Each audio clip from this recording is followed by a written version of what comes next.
പാവിത്രത്തിൻ്റെ ഒരു അപ്കമിങ് എപ്പിസോഡിലേക്ക് എല്ലാവർക്കും സ്വാഗതം. വിക്രമിനോട് യാത്ര പറഞ്ഞ് തൻ്റെ വീട്ടിലെത്തുന്ന വേദയ്ക്ക് രാത്രിയായിട്ടും ഉറക്കം വരുന്നില്ല. വേദ ജനലിലൂടെ പുറത്തേക്ക് നോക്കിക്കൊണ്ടിരിക്കുന്നുണ്ട്. ഇതേ സമയം മുത്തശ്ശി അങ്ങോട്ടേക്ക് വരുന്നുണ്ട്. മോളെ, നീ എന്തിനിങ്ങോട്ട് തിരിച്ചു വന്നു എന്ന് ഇവിടെ ആരും നിന്നോട് ചോദിക്കില്ല. ഇത് നിൻ്റെ വീടാണ്. നിനക്ക് സന്തോഷത്തോടെ എത്ര കാലം വേണമെങ്കിലും ഇവിടെ ജീവിക്കാം. പക്ഷേ നീ ഭക്ഷണം കഴിക്കണം. ഇങ്ങനെ രാത്രി ഭക്ഷണമൊന്നും കഴിക്കാതെ ഉറങ്ങരുത്. ഇത് കേൾക്കുന്ന വേദ പെട്ടെന്ന് തന്നെ മുത്തശ്ശിയുടെ മടിയിലേക്ക് അങ്ങ് കിടക്കുകയാണ്. മുത്തശ്ശിക്ക് സങ്കടം വരുന്നുണ്ട്. മുത്തശ്ശി അവളുടെ മുടിയിൽ ഇങ്ങനെ തലോടിക്കൊണ്ടിരിക്കുന്നു. അപ്പോഴേക്കും പത്മം ഭക്ഷണം കൊണ്ട് അങ്ങോട്ടേക്ക് വരുന്നുണ്ട്. മുത്തശ്ശി പറഞ്ഞു, പത്മം, നീ ആ ഭക്ഷണം അവിടെ വെച്ചേക്ക്. അവൾ സമാധാനത്തോടെ കുറച്ച് നേരം കിടക്കട്ടെ, അതിനുശേഷം എടുത്ത് കഴിച്ചുകൊള്ളും. കമലാമ്മ ഉറങ്ങാനായി റൂമിലേക്ക് വരുന്നുണ്ട്. കമലാമ്മ മാഷിനോട് പറയുന്നു, മാഷേ, ഈ വീടിപ്പോൾ ഉറങ്ങിക്കിടക്കുന്നത് പോലെയല്ലേ? ഒരൊച്ചയും അനക്കവും ഒന്നും തന്നെ ഇല്ല. ആ പെൺകുട്ടിയുണ്ടല്ലോ, അവൾ പോയതിന് ശേഷം എന്തോ എനിക്ക് ഒരു വിഷമം പോലെ. അവൾ ഒരു നല്ല കുട്ടിയാണ് കേട്ടോ എന്ന് പറയുന്നുണ്ട്. ഇത് കേട്ട് മാഷ് കമലാമ്മയുടെ മുഖത്തേക്ക് നോക്കിക്കൊണ്ട് പറയുന്നുണ്ട്, എടി കമലം, നിന്നെ എനിക്ക് മനസ്സിലാക്കാൻ കഴിയുന്നില്ല. നമ്മുടെ വിവാഹം കഴിഞ്ഞ് ഇത്രയും വർഷമായില്ലേ, എന്നിട്ടും ഞാൻ നിന്നെ മനസ്സിലാക്കുന്നില്ല. നീ ആ പെൺകുട്ടിയെ എത്രമാത്രം വെറുത്തിരുന്നു. പണ്ട് ആ കുട്ടി ഇവിടെ വരുന്ന സമയത്ത് എല്ലാവരും എതിർത്തിട്ടും നീ ആ കുട്ടിയെ അകത്തേക്ക് സ്വീകരിച്ച് നല്ലതുപോലെ സ്നേഹിച്ചു. പിന്നീട് ഒരു സമയത്ത് നീ കുട്ടിയെ വല്ലാതെ അങ്ങ് വെറുത്തു. ഇപ്പോഴിതാ പറയുന്നു, വീണ്ടും നീ ആ കുട്ടിയെ സ്നേഹിക്കുന്നു എന്ന്, ഇഷ്ടപ്പെടുന്നു എന്ന്. ഇതിൽ നിന്നൊക്കെ ഞാൻ എന്താണ് കമലം മനസ്സിലാക്കേണ്ടത് എന്ന് ചോദിക്കുമ്പോൾ കമലാമ്മ പറയുന്നുണ്ട്, മാഷേ, എനിക്ക് ആ കുട്ടിയോട് ദേഷ്യമൊന്നുമില്ല. എനിക്ക് മനസ്സാലേ ആ കുട്ടിയോട് സ്നേഹം മാത്രമേ ഉള്ളൂ എന്നും. ഒരു സമയത്ത് എനിക്ക് ആ കുട്ടിയോട് ദേഷ്യം വന്നു. എന്തുകൊണ്ടെന്നറിയോ? എൻ്റെ മകനെ വിക്രമിനെ ജയിലിലാക്കാൻ അവൾ ശ്രമിച്ചു. അതുകൊണ്ട് ആ ഒരു തെറ്റിദ്ധാരണയുടെ പുറത്ത് മാത്രമാണ് ഞാൻ അവളെ വെറുത്തത്. പിന്നീട് ഞാൻ അവളോട് ദേഷ്യം അഭിനയിച്ചത് എൻ്റെ ഒരു പിടിവാശി കൊണ്ടാണ്. പക്ഷേ ഉള്ളാലെ എനിക്ക് അവളെ ഒരുപാട് ഇഷ്ടമാണ്. ഇത്ര വലിയ വീട്ടിലെ പെൺകുട്ടി അവൾ. എന്നിട്ട് ഈ വീട്ടിൽ വന്ന് ഈ കൊതുകടിയും കൊണ്ടിട്ട് ഇത്രകാലം ജീവിച്ചില്ലേ?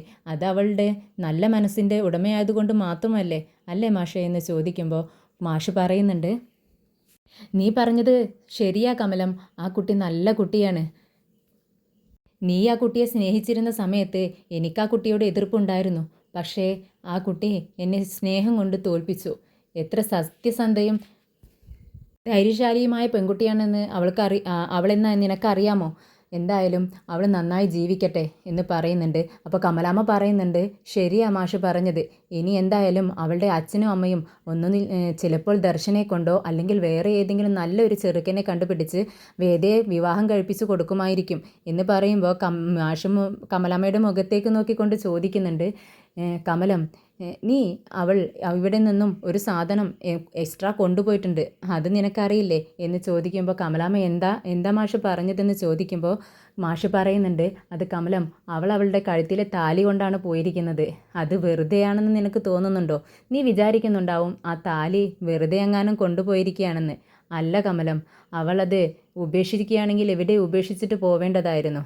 പക്ഷേ അവളത് ജീവിതകാലം മുഴുവൻ അത് ഇട്ടുകൊണ്ട് നടക്കും. അവളുടെ മനസ്സിൽ വിക്രം മാത്രമേ ഉണ്ടായിരിക്കത്തുള്ളൂ. ഈ താലിയും മനസ്സിൽ വേറെ ഒരാളെയും വെച്ചുകൊണ്ട് അവൾ വേറൊരു വിവാഹത്തിന് സമ്മതിക്കുമെന്ന് നിനക്ക് തോന്നുന്നുണ്ടോ എന്ന് മാഷ് ചോദിക്കുന്നുണ്ട്. എന്തായാലും കമലം, ഞാൻ ഉറങ്ങട്ടെ. നിനക്ക് ഉറക്കം വരുന്ന സമയത്ത് കിടന്നോളൂ എന്നും പറഞ്ഞുകൊണ്ട് മാഷ് ഉറങ്ങാൻ കിടക്കുന്നു. ശ്രീ വർഷയോട് ചോദിക്കുന്നുണ്ട്, എന്താ വർഷേ, നീ ഉറങ്ങുന്നില്ലേ? അല്ല, ഞാനിങ്ങനെ ആലോചിക്കുകയായിരുന്നു ചേട്ടാ. പെട്ടെന്ന് വേദ വീട്ടിലേക്ക് കയറി വന്നു. എന്നിട്ടും ഇവിടെ ആരും തന്നെ അവളോട് എന്താണെന്ന് ചോദിക്കുന്നില്ല. അവളാണെങ്കിൽ ഒന്നും പറയുന്നുമില്ല. ഞാൻ എന്തുകൊണ്ടാണ് അവൾ തിരിച്ചു വന്നതിങ്ങനെ ആലോചിക്കുകയായിരുന്നു. അപ്പോൾ ശ്രീ പറയുന്നുണ്ട്, എന്തെങ്കിലും ആവട്ടെ വർഷേ, അവളിങ്ങോട്ട് തിരിച്ചു വന്നല്ലോ, അതിൽ നമ്മൾ സന്തോഷിക്കുകയല്ലേ വേണ്ടത്. അപ്പോൾ വർഷ പറയുന്നുണ്ട്, അങ്ങനെ സന്തോഷിക്കാൻ വരട്ടെ. അവളുടെ താലി ഊരി വെച്ചാണ് വീട്ടിലേക്ക് കയറി വന്നതെങ്കിൽ നമുക്ക് സന്തോഷിക്കാമായിരുന്നു. പക്ഷേ അവളുടെ താലിയോട് കൂടിയാണ് അവൾ തിരിച്ചു വന്നിരിക്കുന്നത്. അവിടെ കാര്യമായി എന്തോ പ്രശ്നം നടന്നിട്ടുണ്ട്. അതുകൊണ്ടാണ് അവൾ വന്നിരിക്കുന്നത്. ഇവിടെ നിന്നും പോകുന്ന സമയത്ത് അവൾ ജസ്റ്റിസ് ശങ്കരനാരായണൻ്റെ മകളായിട്ടാണ് പോയത്. പക്ഷേ തിരിച്ചു വരുന്ന സമയത്ത് അവൾ ഇപ്പോഴും വിക്രമിൻ്റെ ഭാര്യയാണ്. എപ്പോഴാണ് അവൻ്റെ മനസ്സ് മാറി ഇവളെ പെട്ടെന്ന് വിളിച്ചു കൊണ്ടുപോവുക എന്നൊന്നും നമുക്ക് അറിയാൻ പറ്റത്തില്ല. അപ്പോൾ ശ്രീ പറയുന്നുണ്ട്, ഇല്ല വർഷേ, നീ എന്തിനാ ഇങ്ങനെയൊക്കെ വളഞ്ഞു തിരിഞ്ഞ് ചിന്തിക്കുന്നത്? അവൾ എന്നെയും എൻ്റെ അനിയത്തിയെയുമൊക്കെ നല്ലോണം സ്നേഹിക്കുന്നുണ്ട്. അതുപോലെ തന്നെ ഇപ്പോഴും നമുക്ക് വളരെ സ്നേഹത്തോടെ ഞങ്ങൾ അവളോട് പെരുമാറിയാൽ അവൾ പഴയ വേദയായി ഞങ്ങളോടൊപ്പം നിൽക്കും. പതുക്കെ പതുക്കെ നമുക്ക് അവളെ മാറ്റിയെടുക്കാം വർഷ എന്ന് പറയുന്നുണ്ട്. അപ്പോൾ വർഷ പറയുന്നുണ്ട്, ഞാൻ നിങ്ങളോടൊരു കാര്യം പറയാൻ പോവുകയാണ്. അതിന് നിങ്ങൾ യെസ് എന്ന മറുപടി എനിക്ക് തരണം. ഞാൻ നമ്മുടെ വീട്ടിൽ നിന്നും അമ്മയോടും ദർശനോടും എല്ലാവരോടും വരാൻ പറഞ്ഞിട്ടുണ്ട്. അപ്പം ശ്രീ ചോദിക്കുന്നുണ്ട്, എന്തിനാ വർഷേ?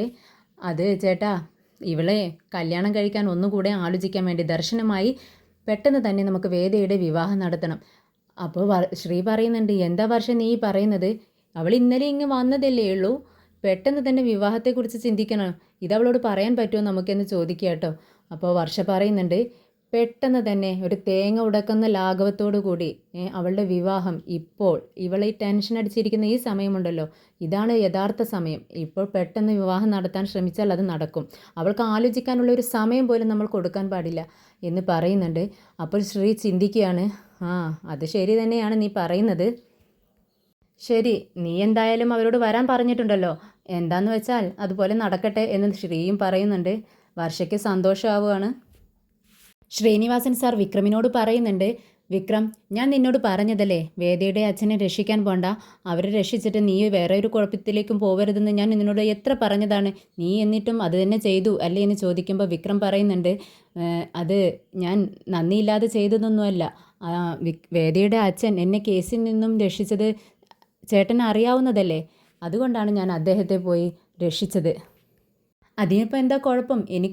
എന്നെ ആരൊന്നും ചെയ്തിട്ടില്ലല്ലോ, എനിക്ക് പരിക്കുകളോ ഒന്നും പറ്റിയിട്ടില്ല, ഞാൻ സുഖമായിട്ട് ഇരിക്കുന്നു സാറേ, ഒരു കുഴപ്പവുമില്ല എന്നിങ്ങനെ സന്തോഷത്തോടെ പറയുന്നുണ്ട്.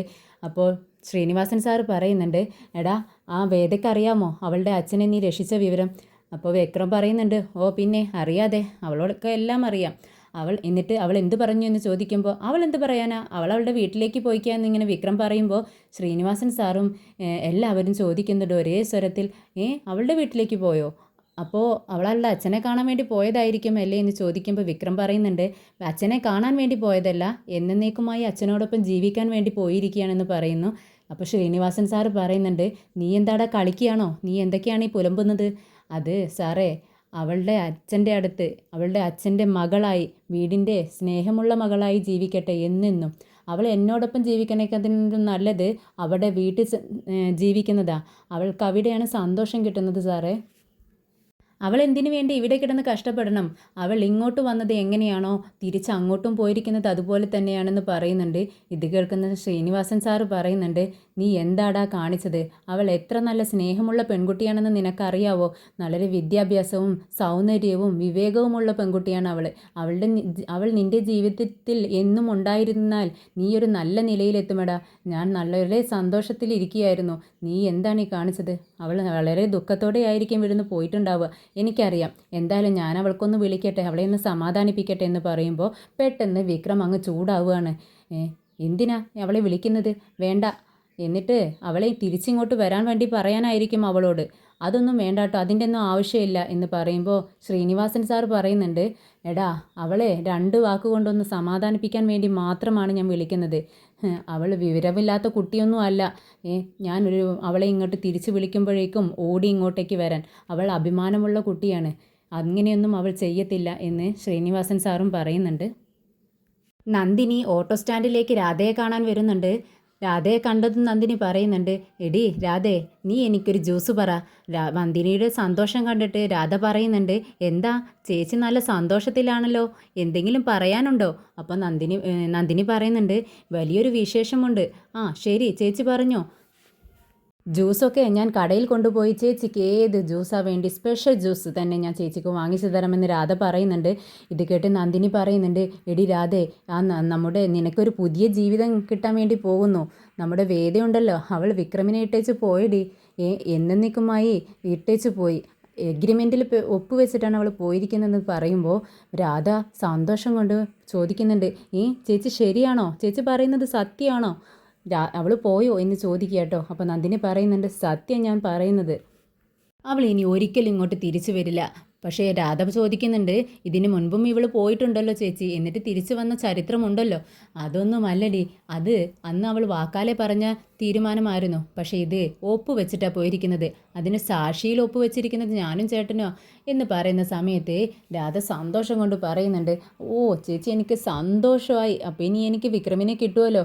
എന്തായാലും ചേച്ചിക്കൊരു മട്ടൻ ബിരിയാണി തന്നെ ഞാൻ വാങ്ങിച്ചു തരാം, വാ ചേച്ചി എന്ന് പറഞ്ഞുകൊണ്ട് നന്ദിനിയും കൂട്ടി കടയിലേക്ക് പോകുന്നുണ്ട്.